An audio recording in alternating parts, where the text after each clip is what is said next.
Motivation. I'm motivated. But what do you do when motivation is not enough?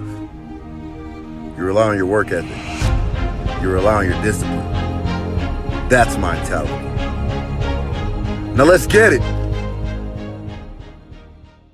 The stage, please welcome Julian Peters.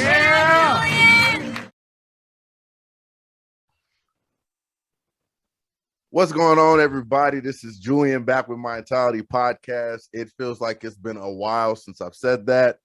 For those that are listening, welcome back to my voice. For those that are watching, say hello to my beautiful face. Today, got special guests, my homeboy. I call him the BAW. It's a badass white boy. One of the coaches on Legacy Physique, Mr. Chris. I can't say your last name. I know I'm going to mess it up, so say it for me. Melancon. Good Lord. You're from Louisiana for real, man. Yeah, man. How's it going? Pretty good. Just the competition season's starting to slow down a little bit, so that's nice getting caught up on school. But it's been a fun year so far, and hopefully we can maybe get some nice placings at the Olympia. Yeah, for sure. And I think you're probably gonna have another pro card at the end of the year, Big Melvin. I hope so. Yeah, I don't know if I want it more than he does at this point. He just lost in marriage, bro. Like he getting ready to get married and stuff. He'll get that hit, man. And then your guy, Chen, bro, just two top 5 placings? Yeah, Tony Chinakwe got 3rd at Texas Pro, which was his debut, which was insane. And then he finished 4th the other day out at one of the muscle contest shows. So he's gotten 7 Olympia points in his first 2 showings, which is pretty good. Yeah. They're loving his look, and we're going to change a few small things, but he has one of those physiques that, like, we're not going to make him any bigger. I mean, Tony gets on stage at 205, 206 at like 5'10". So he has the size. It's just making sure he stays tight and just brings it. He has the presentation. He'll do a little Michael Jackson moonwalk, so he can hit it, and he can do really, really well. And him being so new and already having that potential is really exciting. So I'm pumped about that, and hopefully he's in the next year. It's crazy to me too, because if you do not know like what it is, the ball head, the similarities, there's a lot of Brandon Henderson in this kid that when I look, like I'll have to kind of double take because it's like the thick up top, big body, but still got the symmetry and everything. So I agree, man. Like I know I seen a post where he said he's probably going to shut it down for the rest of this year.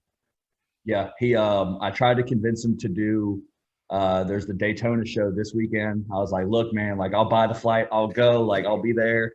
But we talked after prejudging last Saturday, and he's been on prep, since like last January. He didn't get with us until July.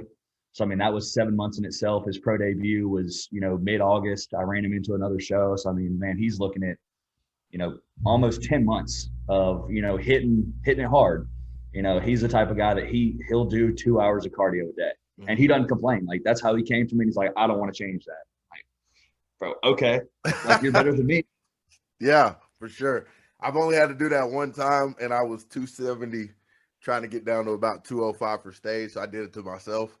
I'll never want to do that again, bro. That was terrible. No. So, and I mean, at that point, I mean, it's like a job, because he's also the kind of guy that he's going to be in the gym for an hour and a half. So this dude's spending 3.5, if not 4 hours in the gym every day. But that's the level of commitment that I really like about him, is that, I mean, I could tell him to run through a brick wall and he's going to do it. So, I mean, that's huge. And that's what it takes to do well at that level is, you got to have that in your head that I'm going to do whatever they say to do, and I'm going to trust them. And I mean, he hasn't questioned a single thing I've told him to do. When he came to us, he was eating like 10 grams of carbs a day of like trace carbs. And I was like, look, bro, we got to stick carbs back in you. And he's like, okay. And I mean, he did it, and he wasn't really losing weight before, and he popped down and he kept coming down. And it's just, that it requires that trust and that, that adherence once you find someone you kind of click with. And from day one, we got on the phone and we clicked, and it was awesome. And he's taught me a lot of stuff. He actually went to law school, so we've kind of clicked over that too. So, a lot of similarities. And, we met him at Texas Pro, and he's just a cool guy. Yeah. Me, Ryan, the fixing was posing, and we just, it was like me, you, and Ryan. We were just kind of kicking it. For sure. So before I get like into more, what I do want to say is like a lot of people don't know this because I haven't said it, but I thought about it, and I'm like, you're one of the reasons that this is what it is. And like I didn't, yeah. So like the starting of the podcast, like Ryan is really the battery behind that, right? He's like, bro, you need to do this. Like you're perfect for it. I'm like, no. So I had been thinking about it, not wanting to do it for like a year and a half.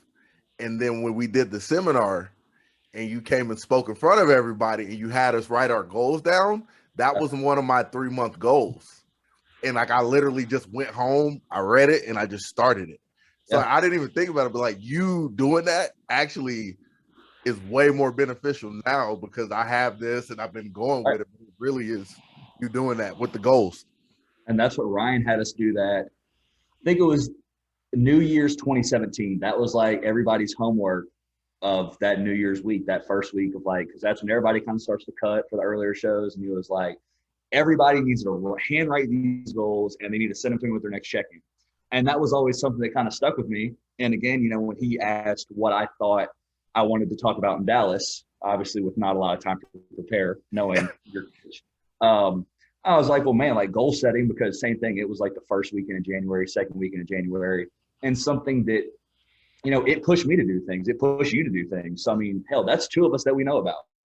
And I'm sure other people have gained things from it. And I mean, if nothing else, we all realize that, there are things that we all want to do. And there's things that we just don't do because we don't have that extra little push, the bug in your ear, the Ryan or me of just like, just do it. Like, I mean, get a microphone and get to it. Yeah. You'll figure it out later. Yep. Literally. That's literally what it was. So I know, and for y'all that don't know, Chris has competed before. I actually met Chris in 2017. Well, virtually. He was competing. Crazy race. Like just, I seen a picture you posted earlier or yesterday. I'm like, what the heck? Like the dude, crazy small waist, great symmetry. If you really wanted to push for that, you could. But what got you into coaching? So I got into coaching, I would say, sort of coaching. After my first show, after I kind of met Ryan, I was like, okay, well, this is really cool. And I saw that, a lot, even just, again, lifestyle people don't have a lot of knowledge about how the body works. I mean, we don't know how to read labels. We don't know how to do all that basic stuff that I wish they would teach in like high school because it's math. I put my first friend on stage in 2016. We were both 18 years old. And then I got more into it as I started more in-person training. But I would say in 2019 was when I kind of, again, that goal setting kind of put my head down and said, I really want to make this something that, I could build a business out of. And then COVID hit, and me and Ryan, we've been close again since 2016, but we started talking more the summer of 2020. And he's like, so what would you think about like coaching for me? I was like, oh my God, dude, that'd be awesome. I would love it. He's like, man, like I have a ton of clients, kind of, getting to that point where, which again is a great point for a coach to get to, or any business where it's like, dude, I need help. Right. And so I think we officially announced it right around Thanksgiving last year. And I got my first client through Team Legacy, I think like December 4th. And then Melvin came on, a few other Mentions Z guys came on, and from there it just exploded. I think it peaked this time. I had like 65 clients. And, it's just, we've found a lot of really good people. I mean, again, I would never would have had the chance. Melvin wouldn't have looked at me. Tony certainly wouldn't have looked at me. So Ryan has really given me the platform to be able to do the work that I've wanted to do. That again, I know there's tons of great coaches out there, but, it is a field where there's 1,000 ways to get the same outcome. And, I like to think that we have a pretty reasonable way. I know I don't do anything crazy. I know Ryan doesn't do anything crazy. And, we like to get people in shape in the amount of time that it takes. I always try to keep health in the forefront. I tell my competitors that, especially some of the stuff we've seen recently. I would love to run you hard all year long. I'd love to have you do 30 shows. That's not realistic. I think of what I would have myself do, and then I bring that down a level and then give it to what I would have somebody else do. Right.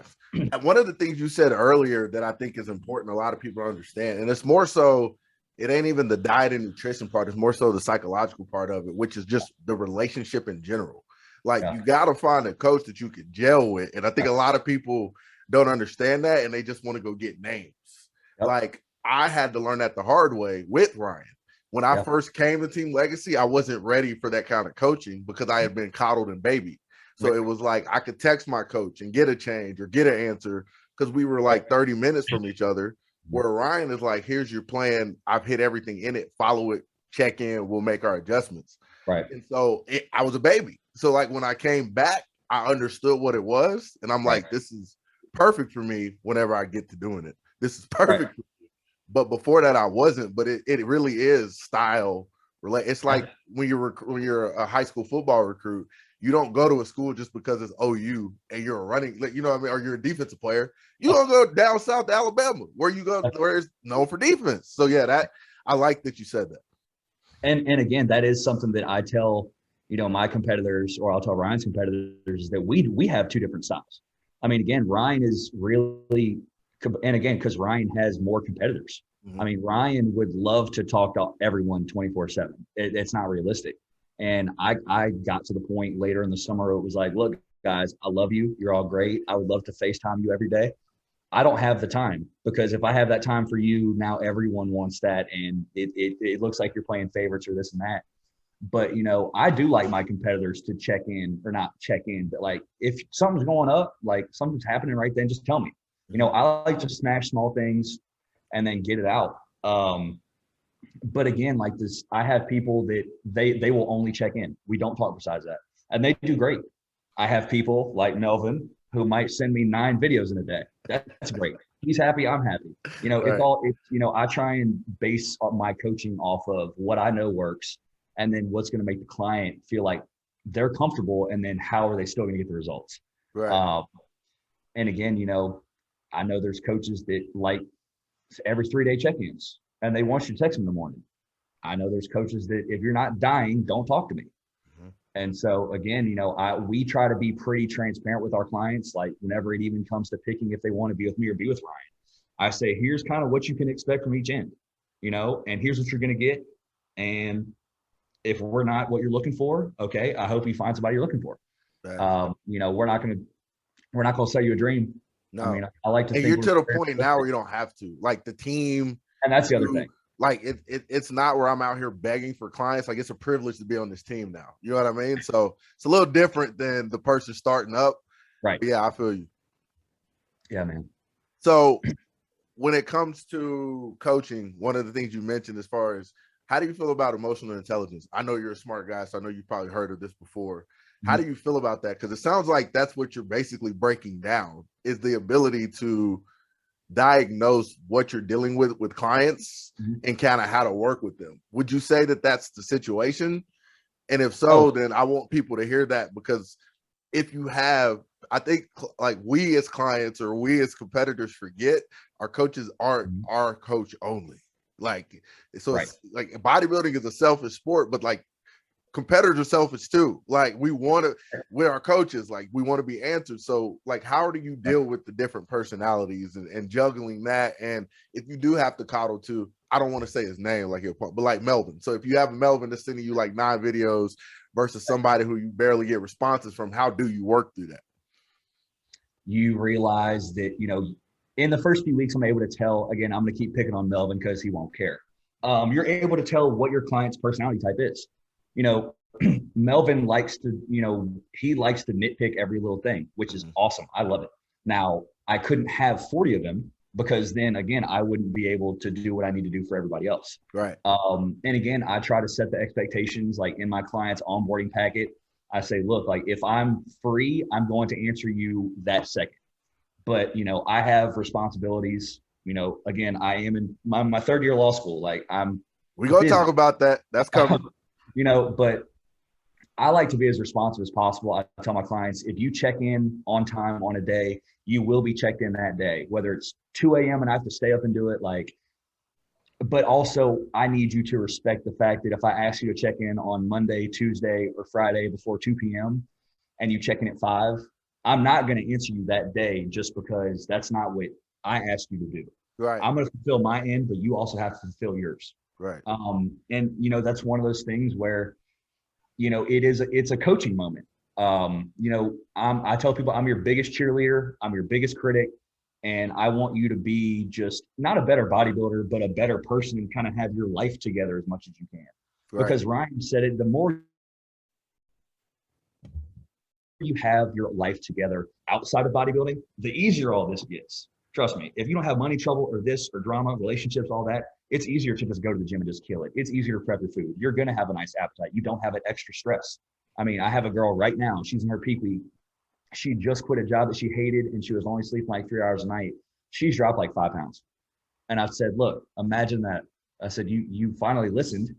And, just the stressors that we have overall, people don't, I know people don't realize the mental toll it actually takes on people. Yeah. And again, not just mentally, physically, and that all comes into part of the coaching process of, I'm here for you, but you got to let me know what's going on. Right. If you have some life stuff going on, tell me. Like it's part of it, big thing with my Louisiana competitors is, from the hurricane a few weeks ago, dude, some of them have got power last week. Like, how am I supposed to expect this lady to be on her plan? She's like, hey, I did this. I'm like, that's fine. Right. You don't have power. You don't have water. You think I'm going to get mad at you for not following your plan? Right. You have to understand that we're all still human beings at the end of the day too. And that's the biggest thing is I know you're going to mess up. I'm going to mess up. I've miscalculated stuff, but I'm going to tell you, look, this is what happened.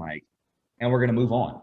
And that's I think coaching, what sets the really good coaches apart from ones that just know macros, they just know this, they just know other stuff, is being able to connect with the clients and make the clients feel like, okay, this person is someone I feel comfortable with, I would ask questions to. And that's when, the whole emotional intelligence comes back in is, just being able to kind of pick a person apart, for lack of a better term. Mm-hmm. I pride myself through being able to talk to different groups of people, the way they want to be talked to or the way I think that's going to hit home with them. The way I'm going to talk to you and Ryan is different than my mom or my professor. Right. I'd like to think I'm able to fit in with a lot of different groups of people because of the way I've been taught just to kind of be, for lack of a better term, kind of like a chameleon. Mm-hmm. Whatever setting, I'm going to do my best to fit in that setting and, play my part. Right. I'm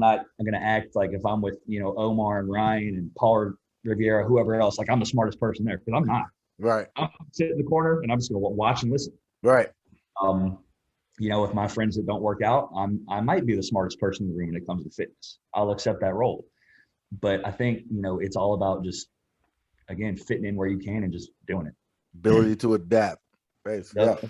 So you're coaching, and then we talk about law school now, right? And you're in your third year of law school. And I know that that's not easy.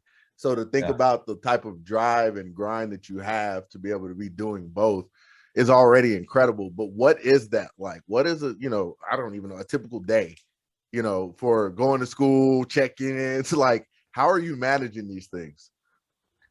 Well, it has been a bit of an adjustment period recently because, again, last year when I really started with Ryan, we were still in Zoom school. So I was in front of my computer all day anyway. Right. So, in class, I could pop a check-in out, or, I could just, in between classes, I didn't have to move or go here, go there. I was planted.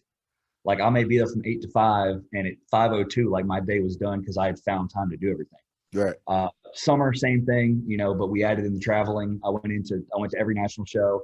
So, I had to kind of find time maybe in the airport to do some stuff, or say, hey guys, look, I'm going to Pittsburgh today. I'm not going to be there till 10 p.m., but you will be checked in.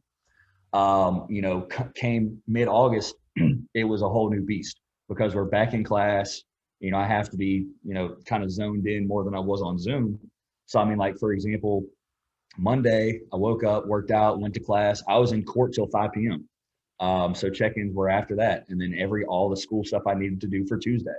Yesterday, same thing. I woke up, worked out, did some class stuff. I was in class from 9 to 3:30. Check-ins were after that. So it's just the thing that I like to, try and get people to understand, or also my pet peeve is I don't have time.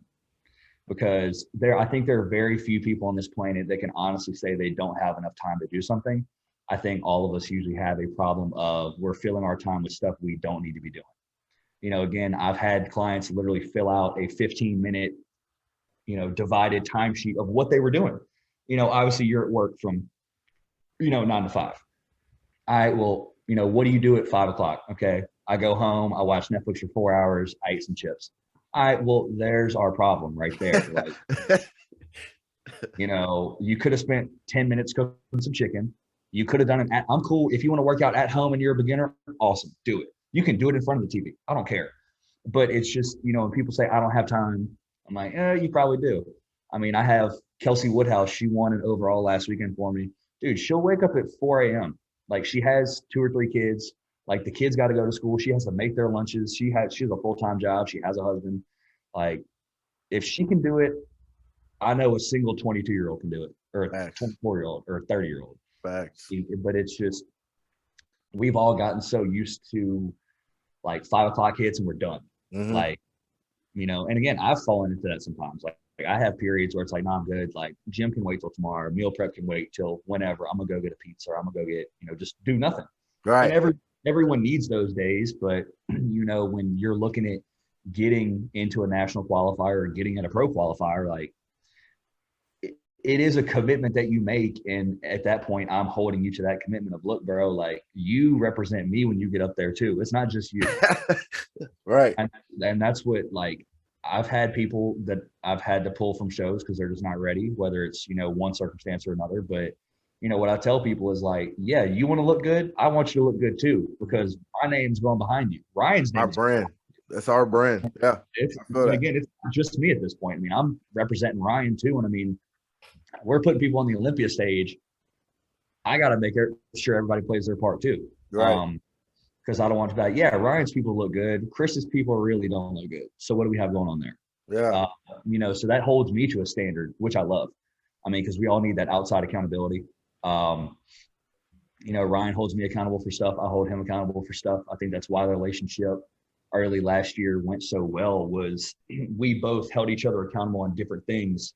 And it allowed us to, have some pretty serious growth in the past year. I took some stuff off of his plate, some back end stuff, and he just taught me more about, the game in general. Right. I mean, whether it is dieting, or whether it's like, hey, like, you need to go talk to that guy, or you know her, you need to go know her. Right. And just being with someone that is, again, respected in the industry. He's been a 2-time Olympian. We've sent, I guess now it's 11 people to the Olympia, 70 plus IFBB pros in a very short amount of time. Very short. Yeah. I mean, I think since 2015 or 16. So it's been just, being able to have my name attached to him and still feel like I'm giving him value has been big for me. Not just like I'm kind of riding the coattails, but that I'm actually playing a role in something that's, getting more and more successful by the day. Well, and I can say, just looking at Melvin and Tony, like, those are 2 legitimate competitors. Like, right. One's on the pro scene, one's on the amateur scene, but, like, your work is there. Then you get an overall winner, and I see you post something else or somebody else won. So the work's there. Like, you can see it. And I would be confident sending somebody to you in a heartbeat. And I don't lie. I'm not going to BS for nobody. We know that. So we know that. So, but yeah, man. So with school and coaching, what have you taken from school and maybe used to help you become a better coach? The reading comprehension that I've learned in law school is like nothing I have ever experienced. We're expected to, peel through maybe 100, 200 pages a night and find, the 6 lines of text that what the professor wants or what the court was really trying to get at. So, I've been able to go and just become more efficient in whether it's reading, hey, I might want to try this peak week with somebody. What are we really going for here? Whether it is just learning more about supplements, learning more about, why we're going to do this type of diet versus this type of diet, scientific articles. And again, just learning a different level of professionalism that I need to have in some settings. And it's allowed me, I've gotten better at public speaking because I've had to. Mm-hmm. I've always thought I was a decent public speaker, but, in literally a year from now, I'm going to be in a position where I'm going to have someone sit down next to me and I'm representing them. Right. And I need to be able to get, 12 jurors, a judge, opposing counsel, and who's ever behind us, and just put on a show, right? And just, get everything out there in a coherent manner. And so I would say the reading comprehension and just even if I'm not super confident, having to give off that confidence have been the biggest thing school taught me. Yeah.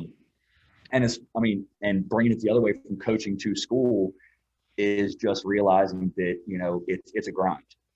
There's going to be days where, we'll call it, you're not going to hit your prep or whatever you want to call it perfectly, but like, you have to keep going. That was something I struggled with in the beginning of law school. Was I treated it like undergrad, where I didn't really have to do a whole lot till right toward the end, and my grades showed it. I told y'all that story in Dallas, but then once I realized that if you want to treat it like a 16-week prep or an 18-week prep, you look at it that way and say, okay, like, yeah, day one doesn't seem like it's really important, but day one leads to 2, leads to 14, leads to 28. And if you were slacking those first 4 weeks, well, now you're behind 4 weeks out, and we got a problem. Right. I understood. And then big problem. And going back to what you said about the time thing, I had to realize that. So I was like, I was working my job and then getting off work and trying to squeeze in like 2 or an interview or something, or do a podcast and then go to the gym. And like what I noticed is by the time I got to the gym, I was just dead. Like, I'm tired. I have no energy. So I'm like, how do I do this? Wake up in the morning. Wake up at 5 a.m. Go get your gym time in. Then now when I'm off work, my day is done. I can hit 3 of these hoes if I need to. You know what I'm saying? Like, because I have nothing else. And so but it was, and I believe that I was the one who used to preach efficient time. I just didn't realize I wasn't using mine efficient enough. Like, it's nothing to wake up an hour earlier. Like, it really isn't. And then I read a Kobe article. I'm a Kobe fanatic, where he was like, I only need 5 hours of sleep. I'm like, oh, bet. Kobe needed it. So do I. 5 hours it is. So, and that's how I push. So it's crazy. And I know that you have to do this at an elite level, even compared to elite people, organizing your time and realizing that you have to be efficient with your movements. I've talked to a lot of military people. They blow my mind with how efficient they use their time. Like, if it's not in this schedule, I'm not doing it. Like, and I'm just like, wow, like that dedication is needed, especially when you're trying to excel, And that's something that, again, that's why I have those check-in cutoffs. Is like, whenever that cutoff hits, I'm hitting those check-ins and I'm going to plow through them as quickly as I can in obviously a reasonable manner. Right. But it's like, because I want to get in that mode. I know I need to check in Juju, Melvin, Tony. I got 17 people. Let's do it. Because again, once your brain gets in a certain mode, like once you get into podcast mode or once you get into whatever it is, that's where your brain is going to do its best work. Yep. Like, I tell people, like, whenever I'm studying, I'm studying. Whenever I'm doing check-ins, I'm doing check-ins. I need to get better at whenever I'm in the gym, I'm in the gym, because I start trying to look at check-ins or I'll start trying to do this or that. But, just be purposeful in what you're doing, and, it'll be the end product will be so much better. For sure. You might need more time overall because you're doing like blocked off tasks, but you're going to notice that the product is just so much better. Like me, if I'm typing the paper and I'm playing on my phone versus just typing the paper and then play on my phone, I'm going to have a better conversation with somebody and my paper is going to be better. Yeah. That's the thing that just, a lot of us don't realize. It was Gary Keller, the guy that started Keller Williams, the real estate company. He wrote a book called The One Thing. And that was one of the big takeaways from it, was like, multitasking is for computers. Multitasking was not made for humans. Right. And so we all try to do it. Like, again, if you were playing on your phone right now while we're on the podcast, we're both playing on our phone. Oh, what'd you say? Oh, yeah. Like the quality is not going to be there. And that's something that I've tried to preach to people, is be present in whatever you're doing. Right. Because it's just going to end up better. I can't explain exactly why. It's crazy you said that, because one of the things I realized, I can't eat with my phone or TV on. Yep. Because first of all, I'm not really enjoying what I'm eating. Like, I'm on prep. So it isn't like I'm just like, it's not pizza. It's not a burger where I'm going to be in that thing just munching. So I'm already like, damn, I got to eat like a prep meal. But the minute I start doing this, it'll be like Yep. 30, 45 minutes before I finish the meal because I'm on TikTok, then I'm on Instagram, then I'm gonna do a Facebook post, or if it's YouTube and I'm watching something, and I'm just like, I really need to, like, eating is a task. Like, I really need to focus on finishing this meal. That way I'm not I'm trying to eat every 2.5 hours, but really it's only an hour and a half because I took 45 minutes to get this meal down, which backs your day up completely. And it blew my mind when I thought about it. I'm like, dang, bro, like, it's crazy. And that's my problem whenever I'm trying to put on weight is same thing. I have to sit down and I have to eat, which again, it sounds so silly because you're like, well, yeah, no shit. You can sit down and eat and watch TV. But again, when it's not that most appetizing thing that you want, it's not a pizza, or it's not chicken wings, like eating the amount that you need to does become a bit of a task. Or again, if you're eating 9 ounces of chicken and some green beans with, just mustard, it's not the world's most appetizing thing, even though you're hungry. And so it does become a task. And I tell a lot of guys, they're like, oh man, I eat so much. I was like, yeah, you don't. And part of it is because you stare at your food for an hour and a half. Yep. Like you're not going to be able to, I can only eat 3 meals. Yeah, it's because you're eating 5 hours a day. Right. Seriously. Like, it's real. Like, yeah, it's real. Like I was shocked. Like, I wasted so much time just like not wanting to eat it, and then looking at my phone. It's just like, I think Ryan is the one who really pointed it out to me. He was just like, how long does it take you to eat? And then that's what I like thought about it. And I was like, oh, like, dang, like that makes a whole lot of sense now that I think about it. But moving forward a little bit, I don't want to keep you too much longer. What is the plan? Like, you just talked about it. Like, you're about to be a lawyer and you're about to be representing people. What practice? Like, are you doing anything specific practice wise for being a lawyer? I'm going to fight against you. Personal injury. Okay. I have my face on a nice pretty billboard. Okay. All right. Well, and I say that because it is the practice area that I've seen that can be, I won't call it automated, but the most entrepreneurial, and it can kind of be more hands off. I do plan on starting my own firm, maybe not right out of school, but after the first few years, and kind of be more of a we'll call it like an overseeing role. Yeah. But I think the plan right now is to just, hopefully, keep a lot of the people I have. Obviously, we have a good base with a lot of the clients that I brought on last year. Get a new group of clients kind of January, run them through a next competition season. I'll be studying for the bar from May to July, and I won't get my results until October. So I think we're kind of on the same time period that we were this year of, I think once the results come in, it'll be a little bit more of a different scenario. But even at that point, it'll be kind of an off season. I would love to coach, as long as I can, where it's still feasible. I've told Ryan, if he can go find me 70 clients, I just won't be an attorney. Because I love doing this. Right. But, as we all know, no one wants to really get in shape in October or November. So it is kind of seasonal. And, I do like the thought of, again, there's no health insurance here. There's no, it's a whole different game of, right now I'm 24. I don't have a lot of bills. Like I love it. It's great.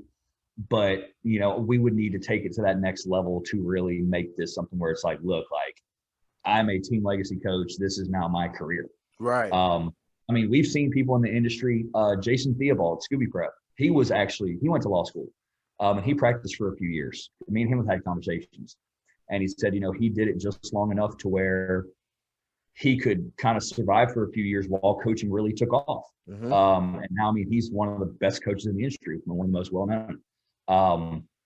I could see, something like that happening where once I got a practice started, where I kind of transitioned back into coaching. Get some people in there to represent the office. Get some people under me, kind of have them, I'm not doing all the day-to-day kind of grunt work.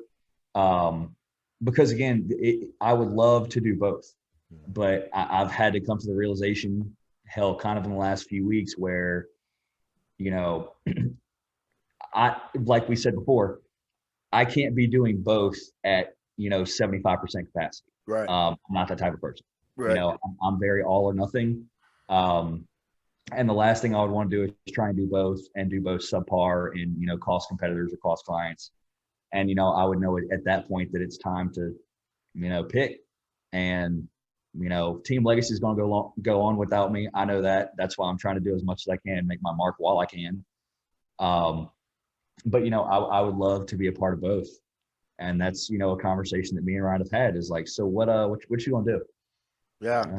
I don't really know. I mean, Ryan, it's really interesting you say that though, because my old coach, Mike, it's great. Now he owns a barbecue truck, like food truck, that's like prominent in Oklahoma. But before that, he was working at Progressive and one of the higher levels of Progressive, making really great money. He's actually what got me into Progressive before I moved and all that.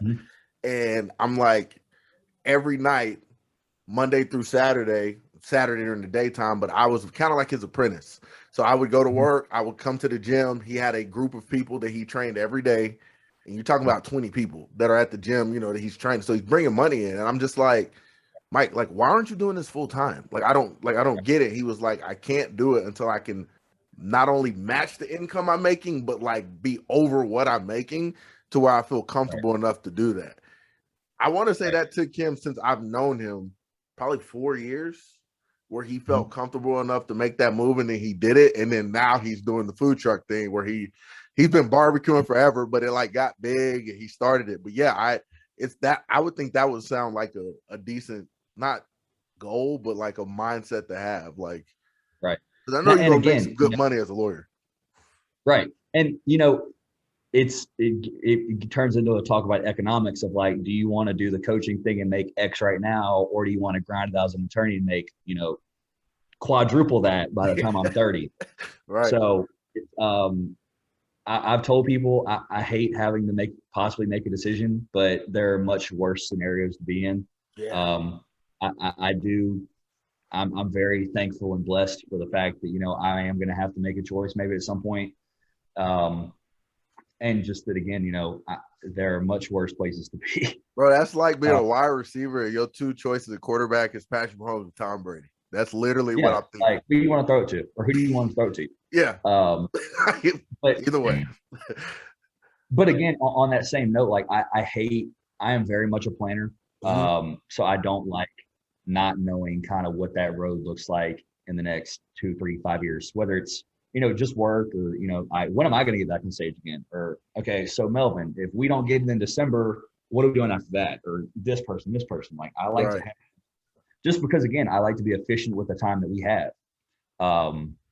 And that goes to, that relationships, finances, it all bleeds into itself, where I feel most at peace when I know kind of like what the road looks like. For sure.